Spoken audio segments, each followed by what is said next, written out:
नमस्कार दोस्तों, मैं एचआर गौतम स्वागत करता हूं आपका आपके अपने यूट्यूब चैनल विनर कॉम में। मित्रों, आज मैं एमसीक्यू हिस्ट्री सब्जेक्ट से मैराथन क्लास लेकर के आया हूं।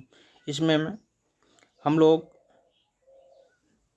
150 प्लस क्वेश्चन हल करने वाले हैं और यह क्वेश्चन आपके लिए सुपर टेट जो जूनियर है उसमें सामाजिक विषय से जो भी हमारे दोस्त तैयारी कर रहे हैं उनके लिए बहुत ही लाभप्रद होने वाला है।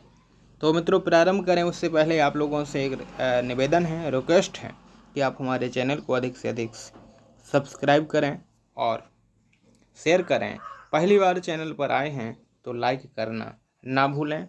इसी निवेदन के साथ आइए प्रारंभ करते हैं आज का पहला प्रश्न। आज का पहला प्रश्न है, अबू रेहान बरूनी लिखित भारत का वर्णन है। जी हाँ मित्रों,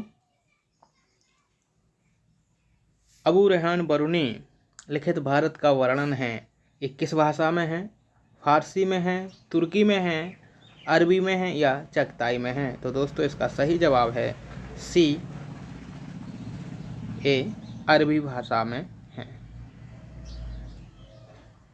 तो दोस्तों, इस सही विकल्प के साथ बढ़ते हैं अगले प्रश्न की ओर और देखते हैं आज का अगला प्रश्न। अगला प्रश्न है दोस्तों, तौक़ात-ए नासरी भारत के इतिहास पर प्रकाश डालती है।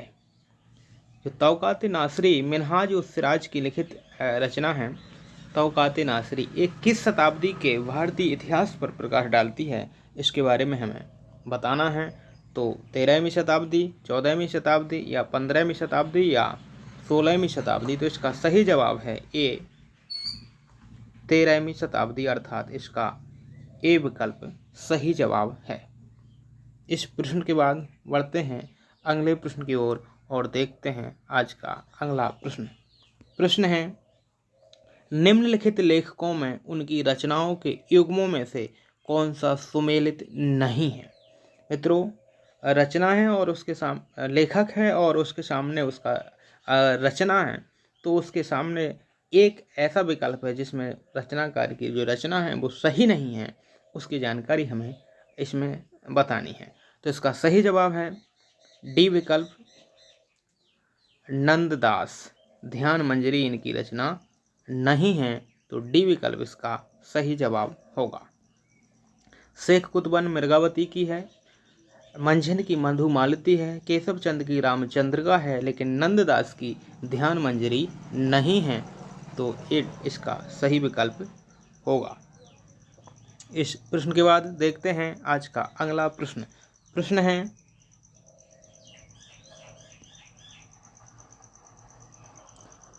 सैयद काल का समकालीन ऐतिहासिक ग्रंथ है। जी हाँ मित्रों, जब आपने मध्यकालीन भारत का इतिहास पढ़ा है तो उसमें एक वंश आता है सैयद वंश, और उसमें सैयद वंश का समकालीन ऐतिहासिक जो ग्रंथ है उसके बारे में इसमें पूछा गया है। तो इसका सही जवाब है तारीख़-ए-मुबारक शाही। ए विकल्प इसका सही जवाब होगा। इस प्रश्न के बाद देखते हैं अगला प्रश्न। अमीर खुसरो द्वारा लिखित मुफ्ता-उल-फुतूह वर्णन करती है। जी हाँ मित्रों, जो अमीर खुसरो द्वारा लिखी हुई रचना है, वैसे तो अमीर खुसरो द्वारा बहुत सारी रचनाओं को हम पढ़ते हैं, बहुत सारी रचनाओं को उन्होंने लिखा है, लेकिन एक रचना है जिसका नाम है मिफ्ताह-उल-फुतूह। मिफ्ताह-उल-फुतूह, इसमें किसका वर्णन किया गया है? तो इसमें वर्णन है जलालुद्दीन खिलजी के सैनिक अभियानों का। तो बी विकल्प इसका सही जवाब होगा। बढ़ते हैं अगले प्रश्न की ओर और देखते हैं अगला प्रश्न। सफ़ीनाथ उल औलिया का लेखक है। जी हाँ मित्रों, सफ़ीनाथ उल औलिया का लेखक कौन था? इसका सही जवाब है डी विकल्प। जी हाँ मित्रों, डी विकल्प इसका सही जवाब है, दारा शिकोह। इस प्रश्न के बाद बढ़ते हैं अगले प्रश्न की ओर और देखते हैं अगला प्रश्न। प्रश्न है, दिल्ली सल्तनत के दो इतिहासकारों का नाम बताइए जिनकी कृति का शीर्षक है तारीख़-ए-फ़िरोज़ शाही। जी हाँ मित्रों, तारीख़-ए-फ़िरोज़ शाही नाम से दो लेखकों ने दो राइटरों ने अपनी अपनी रचनाएं लिखी हैं, तो उनका सही नाम है जियाउद्दीन वर्नी और सिराज अफीफ। डी विकल्प इसका सही आंसर होगा। जी हाँ मित्रों, डी विकल्प सही जवाब है। इसके बाद बढ़ते हैं अगले प्रश्न की ओर और देखते हैं अगला प्रश्न। निम्नलिखित को सही अनुक्रम में रखें। जी हाँ मित्रों, हमें इसका सही अनुक्रम लिखना है, कालक्रम से लिखना है। तो इसका जो विकल्प है बी सही होगा। जी हाँ मित्रों, बी विकल्प जो है इसका सही जवाब है। हसन निजामी, मिनहाजुल सिराज,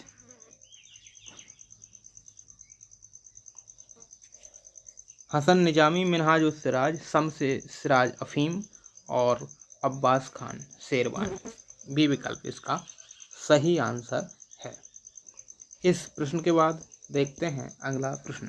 तारीख फिरोजशाही का लेखक कौन है? जी हाँ मित्रों, तारीख फिरोजशाही का लेखक कौन है? तो इसका सही जवाब है शम्से सिराज अफीम। ए विकल्प इसका सही जवाब है। इस प्रश्न के बाद बढ़ते हैं अगले प्रश्न की ओर। अमीर हसन आला सिज्जी।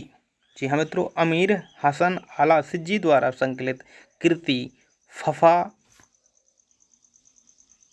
फवायद उल फुआद। जी हाँ मित्रों, फवायद उल फुआद निम्नलिखित में से किसके डूइंग्स एंड सेइंग का अभिलेख है?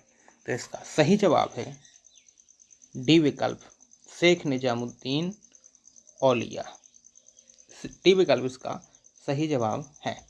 नेक्स्ट प्रश्न की ओर मूव करते हैं और देखते हैं अगला प्रश्न है चचनामा सिंध का इतिहास है और मूल रूप में किस भाषा में लिखा गया है? तो इसका सही जो आंसर होगा, इसका सही जवाब होगा सी विकल्प अरबी भाषा में। प्रश्न के बाद आगे बढ़ते हैं और देखते हैं नेक्स्ट प्रश्न है निम्नलिखित में से कौन सी पुस्तक हुमायूं के बारे में सूचना देती है? जी हाँ मित्रों, हुमायूं के बारे में कौन सी रचना है जो हुमायूं के बारे में जानकारी देती है? तो इसका सही विकल्प होगा ए तारीख रसीदी। नेक्स्ट प्रश्न, मलिक काफूर के दक्षिण अभियान का अति विश्वसनीय वृत्तांत है? जी हाँ मित्रों, मलिक जो काफूर है, इनके जो दक्षिण अभियान इन्होंने किए थे, तो इनका जो दक्षिण अभियानों का सबसे विश्वसनीय वृत्तांत है वो किस में मिलता है?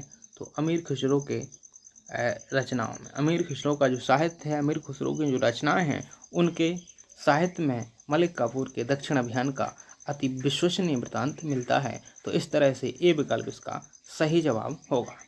नेक्स्ट प्रश्न की ओर मूव करते हैं और देखते हैं अगला प्रश्न।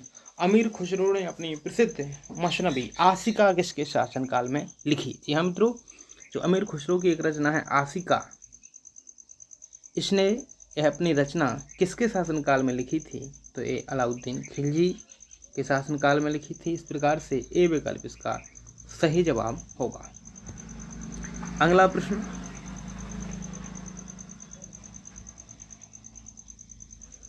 दारा सिकोई द्वारा उपनिषदों को फारसी में किस शीर्षक से अनुदित किया गया है? जी हाँ मित्रों, जो दारा सिकोई थे, शायद सुजा का सुपुत्र सुपुत्र था, सबसे बड़ा लड़का था उसका। तो उसने जो उपनिषदों को फारसी में अनुवाद किया था, तो जो उसका अनुवाद है, उसका टाइटल क्या है, उसका शीर्षक क्या है, ये आपसे पूछा गया है। तो इसका सही जवाब है सिर-ए-अकबर। ए विकल्प इसका जो है सही जवाब होगा। नेक्स्ट प्रश्न, निम्नलिखित युग्मों में से कौन सा सही सुमेलित है? जी हाँ मित्रों, इसमें सही सुमेलित पूछा गया है। तो अलबरूनी ताजुल मासिर ये गलत है, हसन निजामी तारीख हिंद ये गलत है, वर्नी तौक़ात नासरी ये भी गलत है, और इसका जो सही जवाब है, सही मिलान है, वो है डी, अर्थात डी विकल्प इसका सही जवाब है। अमीर खुसरो का जो तुगलकनामा है वो सही होगा। नेक्स्ट प्रश्न, अगला प्रश्न है निम्नलिखित में से कौन सा फारसी इतिहास ग्रंथ सम्राट शाहजहां के काल में रचा गया था? मुंतखबुल तवारीख, फुतुहात आलमगीरी, तारीख अल्फी या पातशाहनामा? तो इसका सही जवाब है पातशाहनामा। सी विकल्प जो है इसका सही जवाब है। अगला प्रश्न आपके मोबाइल स्क्रीन पर, निम्नलिखित में से फारसी भाषा की कौन सी साहित्यिक कृति सूफी साहित्य की श्रेणी में नहीं आती? जी हाँ मित्रों, जो 4 विकल्प आपके सामने हैं इसमें से कौन सी रचना है, कौन सी साहित्य कृति है जो सूफी साहित्य की श्रेणी में नहीं आती है? तो इसका सही जवाब है ए विकल्प, मुंतखब उल लुबाब। जी हाँ मित्रों, ए विकल्प इसका सही जवाब होगा। नेक्स्ट प्रश्न, निम्नलिखित में राजनीतिक दर्शन से संबंधित किस पुस्तक का लेखक जियाउद्दीन वर्नी है? जी हाँ मित्रों, इसमें 4 विकल्प हैं, लेकिन इसका जो जियाउद्दीन वर्नी है उसकी रचना के बारे में पूछा गया है, तो बी विकल्प इसका सही जवाब होगा, फतवा-ए जहांदारी। अगले प्रश्न की ओर बढ़ते हैं और देखते हैं अगला प्रश्न, मौर्य काल में समाहर्ता का अर्थ था? जी हाँ मित्रों, जो मौर्य काल है मित्रों, जो ये प्रश्न मैं करा रहा हूँ इसमें एंशियंट हिस्ट्री से लेकर मॉडर्न हिस्ट्री अर्थात सभी ऑल टाइम का हिस्ट्री यानी सारी हिस्ट्री को मैंने समाहित करने का प्रयास किया है। तकरीबन 150 से ऊपर प्रश्न हैं, तो सभी पार्ट्स का है। तो अब इसको देखते हैं, और ये प्रश्न है एंशियंट हिस्ट्री का, प्राचीन हिस्ट्री का। तो इसका प्रश्न है का जो सही जवाब है वो देख लेते हैं। मौर्य काल में समाहर्ता का अर्थ था? जी हाँ मित्रों, इसका सही जवाब होगा सी, आकलन और संगठन का प्रभारी। सी विकल्प इसका सही जवाब होगा। प्रश्न नंबर अगला, ह्वेनसांग का भारत यात्रा का उद्देश्य क्या था? जी हाँ मित्रों, ह्वेनसांग जो भारत आया उसकी यात्रा का जो एम था, उद्देश्य था, वो क्या था, उसका लक्ष्य क्या था यहाँ आने का? तो उसका जो सही जवाब होगा वो हो वी, बुद्ध से संबंधित स्थलों पर जाना। बी विकल्प उसका सही जवाब है। अगला प्रश्न,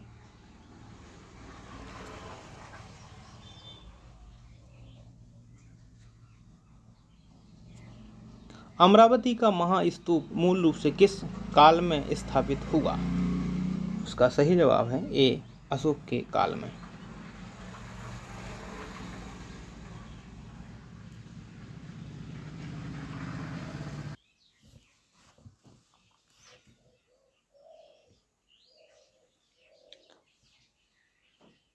अमरावती का महास्तूप मूल रूप से किस काल में स्थापित किया गया था? ये प्रश्न बड़ा हो गया है, ए विकल्प इसका सही जवाब है। नेक्स्ट प्रश्न, अगला प्रश्न,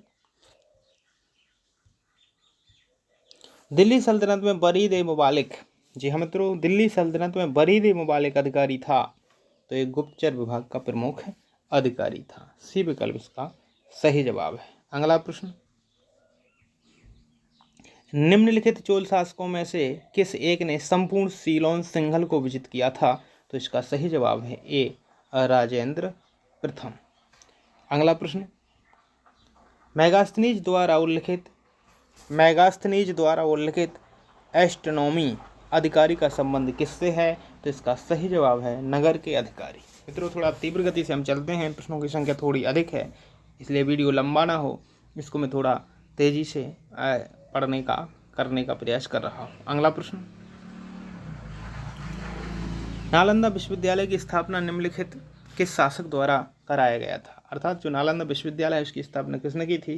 तो एक गुप्त वंश का सम्राट कुमारगुप्त प्रथम, अर्थात बी विकल्प इसका सही जवाब है। नेक्स्ट प्रश्न, दिल्ली सल्तनत में चहलगानी के सदस्य से संबंधित थे, वो सभी थे तुर्क, अर्थात सी विकल्प इसका सही जवाब होगा। अगला प्रश्न, तुर्की सुल्ताना का महल कहाँ है? जी हाँ मित्रों, तुर्की सुल्ताना का महल कहाँ है? इसका सही जवाब है डी विकल्प, अर्थात फतेहपुर सीकरी में। अगला प्रश्न है, अखिल भारतीय मुस्लिम लीग ने अपने किस अधिवेशन में नागरिक अवज्ञा आंदोलन का खुलकर विरोध किया था? तो इसका सही जवाब है सी, अर्थात इलाहाबाद अधिवेशन में उन्होंने खुलकर के विरोध किया था। अगला प्रश्न, कलिंगत्तुपराणी का लेखक कौन था? तो इसका सही जवाब है ए, जय गौंडन इसका सही जवाब है। नेक्स्ट प्रश्न है आपके मोबाइल स्क्रीन पर, निम्नलिखित में से अशोक का कौन सा शिलालेख धार्मिक संश्लेषण के बारे में कहता है? तो इसका सही जवाब है सी विकल्प, अर्थात 12वां शिलालेख। अगला प्रश्न,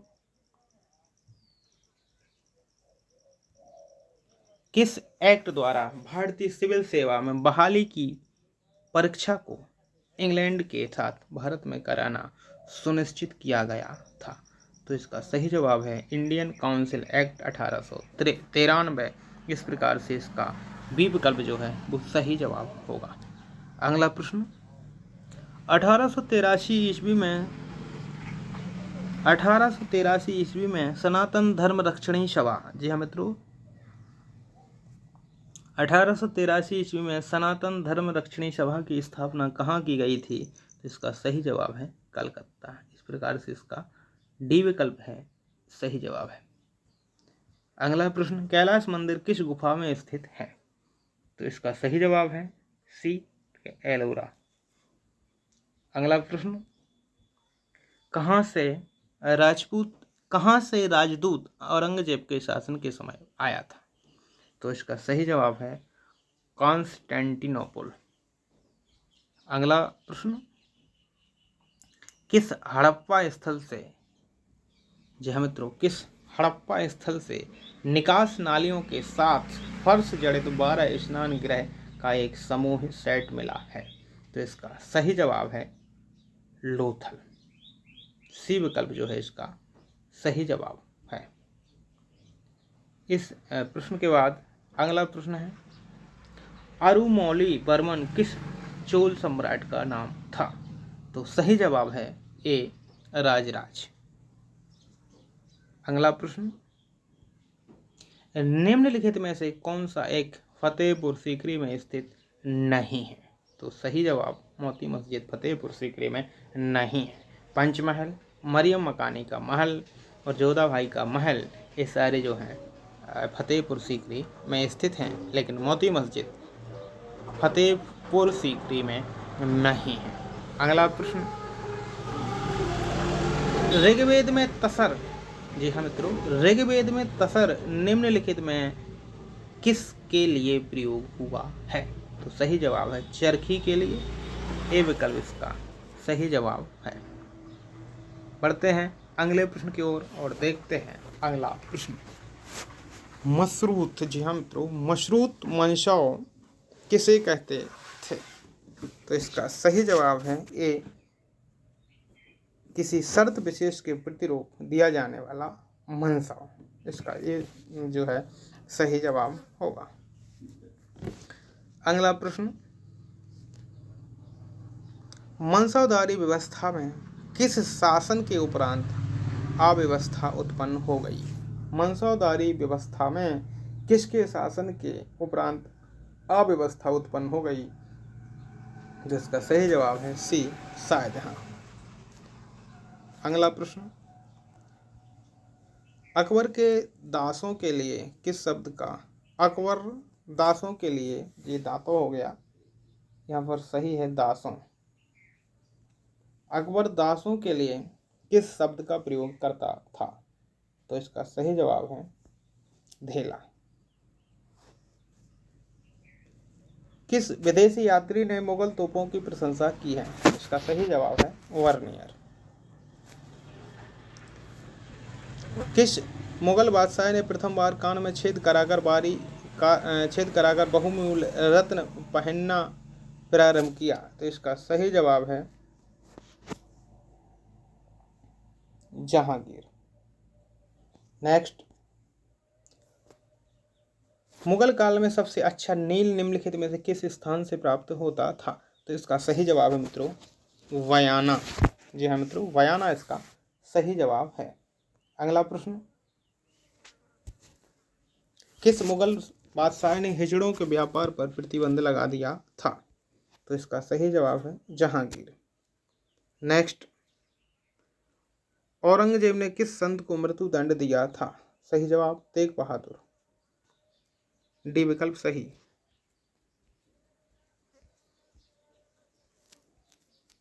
अगला प्रश्न, निम्नलिखित में से कौन सा जोड़ा सही नहीं है? महाभारत रजमनामा, पंचतंत्र, अकबर साहेली, उपनिषद सिर ए अकबर। और सही जवाब है डी, रामायण सफीनत उल औलिया। डी विकल्प सही जवाब। अगला प्रश्न, निम्नलिखित में से किस को अकबर ने महापात्र की उपाधि दी? सही जवाब है दोस्तों ए विकल्प भीमसेन। नेक्स्ट प्रश्न, कौन सा मुगल बादशाह कुशल बीणा वादक था? तो नो डाउट ये औरंगजेब था।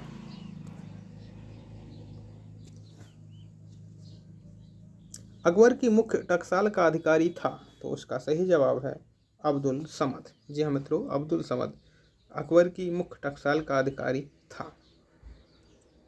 बी विकल्प इसका सही जवाब होगा। अगला प्रश्न, अकबर ने निम्नलिखित में से किस धातु का सिक्का चलाया? कोटों की सहायता से उत्तर दीजिए। तो सोना, चांदी, तांबा।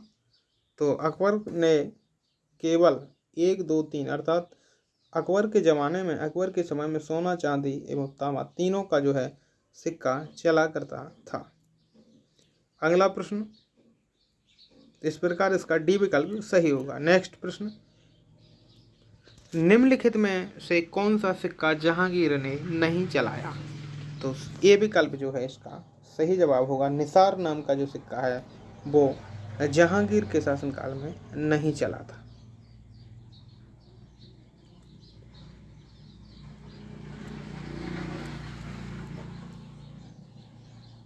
किस मुगल बादशाह ने चांदी के सिक्कों के मूल्य में वृद्धि की थी जिसमें सूरत के व्यापारियों और सूबेदारों के मध्य विवाद पैदा हो गया था?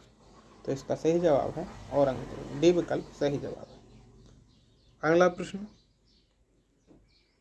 निम्नलिखित में से किसका निर्यात मुगल काल में पूरी तरह प्रतिबंधित था? तो इसका सही जवाब है डी चांदी।